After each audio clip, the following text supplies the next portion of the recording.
Now, take a look at these. They're all around, wait for it, 2,000 to 4,000 years old, and until very recently they lay in boxes in someone's loft in Cheshire. The family that owned them thought they were cheap tourist souvenirs brought back from Cyprus about 50 years ago. But when this man was invited to look at them, he knew they were much more important than that. He's James Balme, an amateur archaeologist who's now taking care of the collection on behalf of the owners. First of all, James, just tell us what we've got here. Here we've got a range of pots, we think dating from the early Bronze Age here, which is around about 2,500 BC, through to the Iron Age, onto the Roman side as well. And we've got a mixture of cups, feeding bowls, wine bottles and oil flasks. And these, which are funerary items, which would hold the oil that would anoint the body. Once they'd anointed the body, they'd put the stop into the bottle and lay it next to the body within a tomb, we think. And how much would you say they were worth? Historically, they're absolutely priceless. For a cash value, that would be very difficult at this moment to give. They need to be looked at by the experts.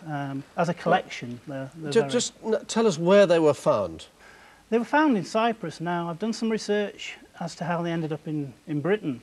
And from what I can tell, the owner who's passed them on to me at the moment, he has relatives going back to the 40s and 50s who were builders and were working in Cyprus. Now, the theory we've both come up with is that they were digging the footings for a hotel, right, and we think they were going down 30 or 40 feet into the limestone, and it seems like they've crashed into tombs. Now, various tombs, because we've got Roman material which would have been nearer to the surface, and then we've got all the other periods running backwards in time. Right, and so how did they get over here? From the tomb to the loft? What happened, again, as we can assume at the moment, is that in about 1958, these were gifted to the donator's father, and his father was a collector, an avid collector of everything.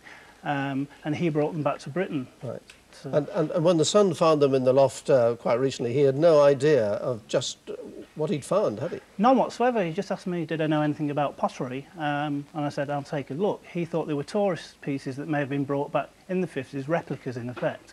I took one look at the box and was absolutely astounded. And do we have a problem here with the Cyprus authorities when they find out that these were removed from a tomb and brought over to the northwest? That was a worry of the donator, but in 1970, law was brought out that antiquities couldn't be transported across Europe or the world without an export licence. 1958 keeps them in the clear, so no, they're a very valuable collection. And what's going to happen to them now?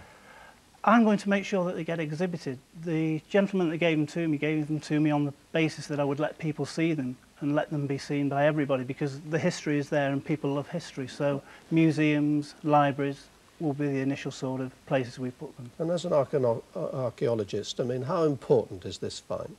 Oh, it's extremely important, nationally and possibly internationally. So, you know, who knows, the Cypriots may be very interested in this find, and it's their heritage at the end of the day, and it would be lovely to be able to return it to them.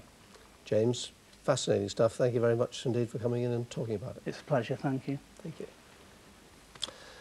OK, well, let's get to something more modern, and that's today's weather. Here is Diane.